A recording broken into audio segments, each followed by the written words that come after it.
शोर मचता है ना, अरे भाई हमें बोला गया जय श्री राम बोले, अरे यार दुबई के शेख सुल्तान ने, उन्होंने जब क्लियरली जय सिया राम बोला है, वो भी खुशी से हिंदूज को वेलकम करने के लिए।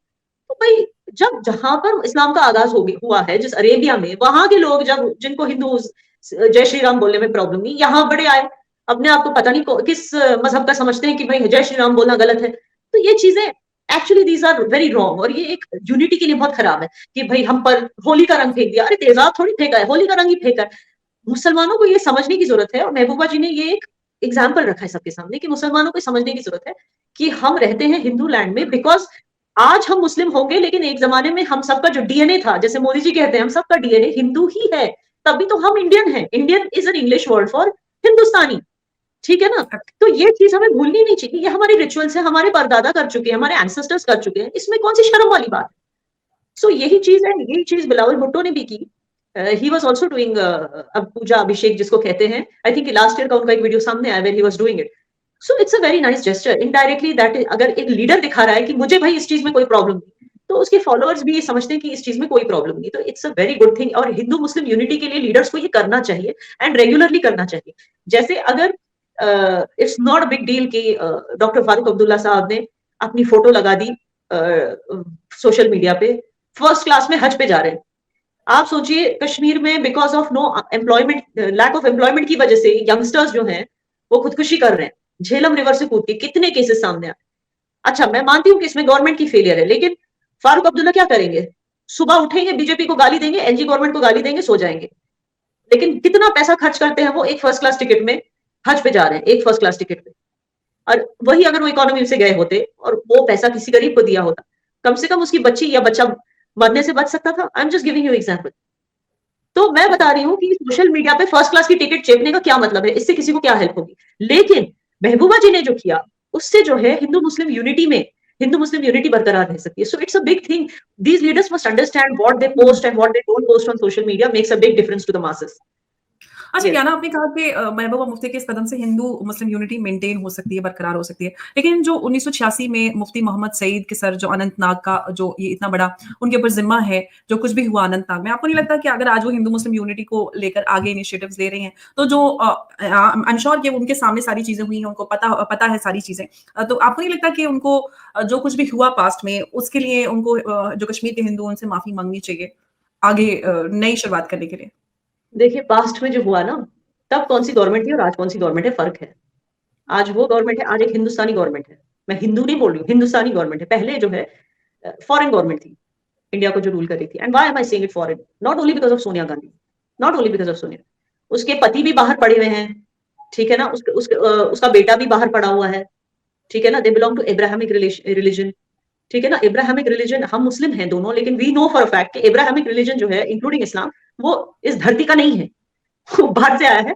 हमें उसमें सुकून मिला तो हमने उसको अपना, हमारी फैमिलीज ने उसको अपनाया, उसको एम्ब्रेस किया, बहुत अच्छी खूबसूरत बात है। लेकिन आई एम सेइंग कि वो इस धरती का है नहीं, वो रिलीजन। इस धरती का कौन सा रिलीजन है, ठीक है ना। इस धरती की क्या कल्चरल वैल्यूज है, क्या एथॉस है, वो आपको एक ही जो है दुनिया की सबसे बड़ी और आज की तारीख में सबसे पावरफुल सिविल सोसाइटी मानी जाती है, आरएसएस। हमारा जो कल्चर है वो आरएसएस में है, ये बात सच है। चाहे हम हिंदुस्तानी मुस्लिम है, या हिंदुस्तानी हिंदू है, या हिंदुस्तानी क्रिश्चियन है, या हिंदुस्तानी सिख है, हमारा जो कल्चर है, संस्कृति है, वो आरएसएस में है, ठीक है ना। वो पिछली गवर्नमेंट में नहीं था। और ये मैं नहीं कह रही हूँ, ये दुनिया को पता चल रहा है। जो अभी अभी जो मैंने बातें की, that RSS is the most powerful civil society in the world today, because it is so culturally enshrined in India. ये चीज मैंने नहीं बोली है, ये चीज एक वेस्टर्नर्स बोल रहे हैं, फॉरेन मीडिया में लिखा जा रहा है। अब देखिए वॉल स्ट्रीट जर्नल में एक राइटर ने एक आर्टिकल लिखा, इनका नाम है वॉल्टर रसल मीड। उन्होंने लिखा है कि आरएसएस जो है दुनिया की सबसे पावरफुल सिविल सोसाइटी है। इस सिविल सोसाइटी में से निकल करके, मतलब एक धरती का जो हमारा कल्चर है, वो कल्चर को सीख के, उसको निकल के जो पॉलिटिशियंस बने हैं, उनसे बना हुआ है बीजेपी। अब मैं ये नहीं कह रही कि बीजेपी में सारे जो है वो नेता जो है वो कोई भगवान जैसे हैं, ऐसे में नहीं कह रही हूँ, मगर जो मेन पोजिशंस पे है वो आरएसएस की है। और वो उनका जो नजरिया है वो कोई हिंदुत्व नजरिया नहीं है जैसे बताया जाता है, ऐसे लोगों के द्वारा बताया जाता है जो एक्चुअली इंडियन नहीं है। बाहर से बैठ के कतारी लोग बोलते हैं, फलस्तीनी लोग बोलते हैं, यूके में बैठे हुए मुस्लिम बोलते हैं, कनाडा में बैठे हुए मुस्लिम बोलते हैं। अरे तुम्हें क्या पता कि हमारा क्या कल्चर है, और राहुल हमारे जो गांधी भी मुस्लिम ब्रदरहुड से, बोको हराम से उसकी तुलना कर देते हैं। राहुल गांधी तो भारत में ही पले पड़े हैं। बड़े अफसोस की बात है। आई नो, आई थिंक वो बाहर पड़े हैं। आई डोंट नो बाहर क्यों। बाहर पड़े हैं, लेकिन भारत में जन्मे हैं, पले बड़े हैं, तो थोड़ा तो He कुछ was तो होना raised, चाहिए। father passed away when he was very young. I think he was raised by a foreigner mother. यार उनको नहीं है हमारी culture. I'm sorry to say, मैं मानती हूँ कि उनकी फैमिली में बहुत लोगों ने अपनी जान गंवाई है देश के लिए, लेकिन they are not exactly, they are that elite class. Indians will look at them as elite class, not as हमारे लीडर जो हमारे बीच में से निकले हैं. We don't look at them like that.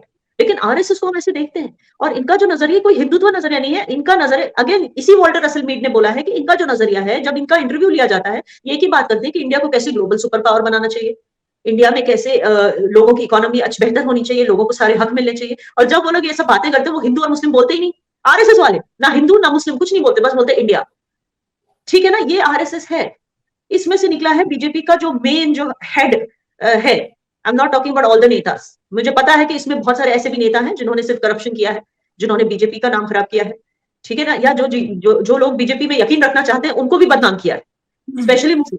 तो ऐसे भी लोग हैं, लेकिन द मेन कोर, आप समझ रही है मैं क्या कहना है, the main core of BJP, जो कोर हेड है पेरेंट बॉडी में, वो जो आरएसएस से बिलोंग करते हैं। और आरएसएस जो है, इट इज ऐसी संस्था है जो सिर्फ इंडिया को आगे देखना चाहती है और हर एक सिटीजन को प्रॉस्पर करते हुए देखना चाहती है। और ये जो है फॉरेन मीडिया अब समझने लगी है।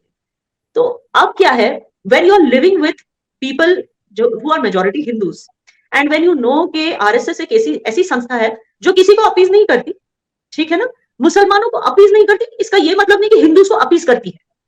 अब किरण पटेल तो कौन मैन निकला, उसको किया ना अरेस्ट, उसको थोड़ी छोड़ दिया फिर।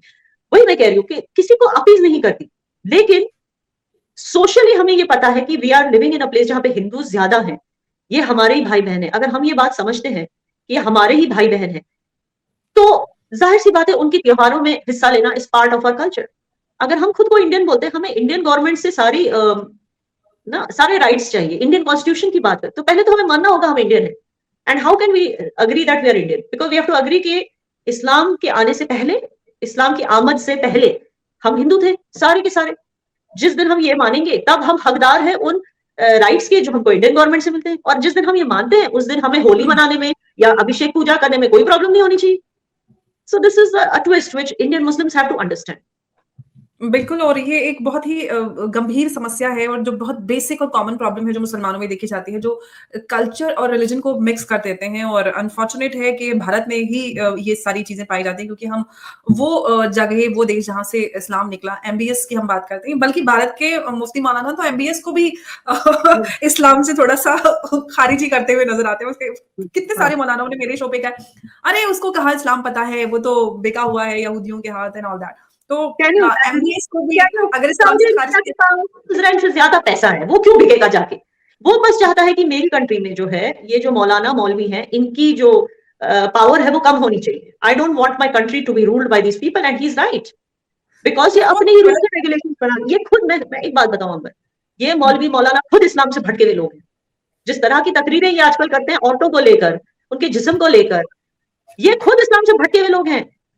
दैट इज वाई एमबीएस जैसे लोग चाहते हैं कि ये भटके हुए लोग मेरे देश को नहीं रूल कर सकते। मैं सऊदी नेशनलिज्म को प्रमोट करना चाहता हूं, ना कि वहाबिज्म को, और इसलिए ये इन लोगों के खिलाफ है और इन लोगों की जो करतूतें हैं उसके खिलाफ।